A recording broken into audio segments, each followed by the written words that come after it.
what I've done is I put them in our shared resume template folder. So if you want to go in there and actually browse around and pick a design style that you like, there are some customization pieces that you can do, like choosing a color that you prefer. There's a grading rubric so that you know what I look for in the resume, and the resume worksheet you already received. You may have already filled that out. You may not have, but it does give you some things to research and things to look over. And then there's this writing your resume Google slide presentation that I'm going to go through with you in this video.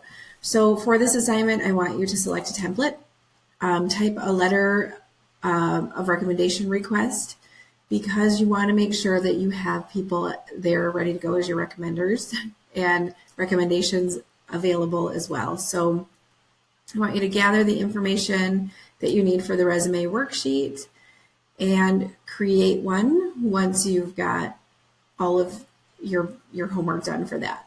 Use one of the templates. I am using the business management template from that folder. So the examples that I'm going to give you here in this video are going to take you back to that particular example. If you need to adjust or change to fit things into your resume template that you select, it might take a little more time, but most of us really want, as marketing people, we really want to have a design style that we like best. So once you're done, you can turn your resume in here on Google Classroom or send it to me, share it with me on Gmail, whatever works for you guys. So I'm here for you to help you. I'm moving over now into the writing your resume presentation. All right. So for this presentation, like I said, I'm using a very particular resume template that we have received from our school in the past. Let's see if it's going to work for me here. All right, I've linked that presentation for you.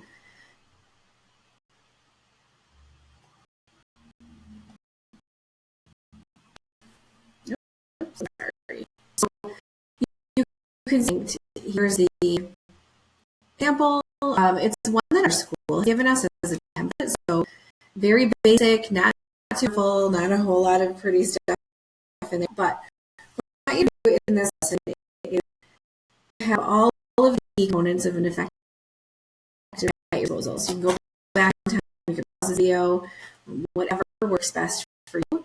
I need to take the do's and don'ts of resume writing, so I'm going to really share that with you in this video as well. And then I love this STAR formula creating a resume, and so I'll go through what that is. There are examples built in here, and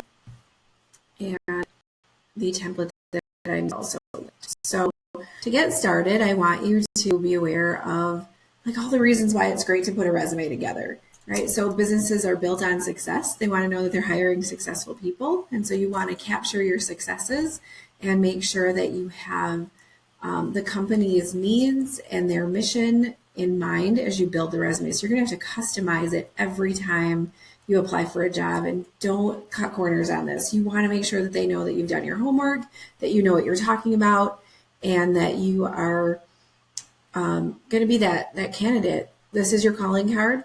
It creates excitement and interest about you. It allows you to present your unique qualities to the employer and sell your potential. So we want to make sure that you can outline and spell out the results of all of the things that you've done and projects you've taken on. So that's what I mean by being results oriented. So what are the great outcomes? What are the numbers behind the things that you've completed in class and that you've helped to grow our business with?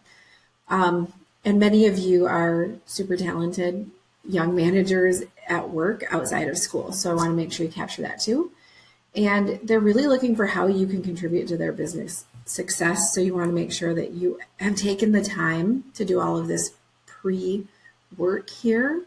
Let me look at it, and then I'll get you feedback as well. So we are creating resumes for limited work experience because a lot of you have had 1 or 2 jobs, some of you more than that, but then others have not had any paying jobs yet. You may have helped with chores or helped your neighbor pick up sticks in their yard, mow their lawn. You may or may not have done that for work, but may not have had real employment yet. So the sample resumes that are linked here are the ones from that folder that I mentioned earlier. You want to make sure that you have your name, your contact info is on it, so my templates have that. You want to make sure you have an objective or a career goal in mind. We've already done the pre-work for that. You need your employment history, your educational training, your highest level of achievement in school is what I like to see. Any other accomplishments and achievements. So some of you are not going on to a careers in business. You have other aspirations, and that's fine. And I want to make sure that's all included as well. So this is not just a resume for my class. It could be used in many different ways. Your personal interests, your hobbies, any clubs, associations, and those are required in our course, so you should have those to add in as well. And then what you like or what would you change about these things. Resume do's and don'ts. You want to review all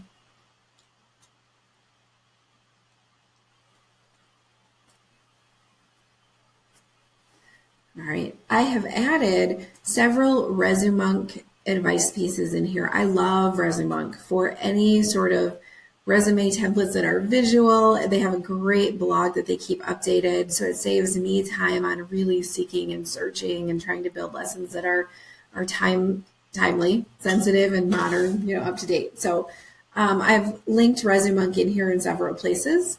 Let's go over to the ResuMonk advice. This is from February of 2020. We want to share with you how to write a functional skills-based resume. There's examples in here. I want to be sure that you look at the articles and the links I've left for you.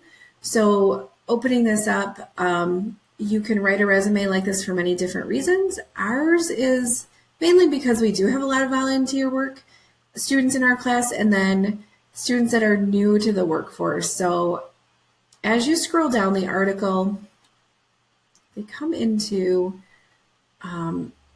a numbered list here. Select the right skills. So I want you to really think about your Gallup strengths, what you've done in the classroom, what you know that aligns with those strengths. Create an accomplishment statement. This is great for LinkedIn as well. So I love this article. I thought it had really great advice here. Have a mission statement. I linked you to the Franklin Covey mission statement writing tool. I know it probably seems super random, but once you get to the back end of that, you're going to have some great goals and things that you're hoping to achieve. People love to see that in your age group. So make sure that you have done that.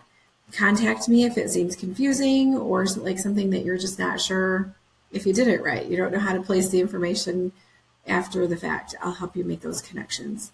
Don't forget your work history. I do like to see at least 2 employment pieces. It could be if you haven't worked for someone or had a couple of jobs yet.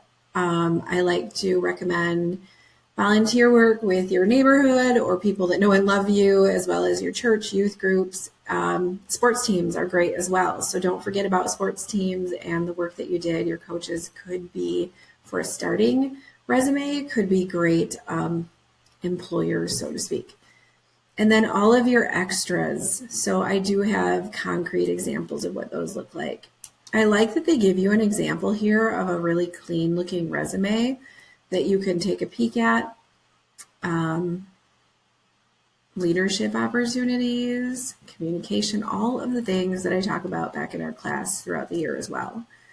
So take a peek at that article. I'm not going to go through the rest of it with you, but I thought it'd be a great kind of a reference piece for you guys to have as you get going here.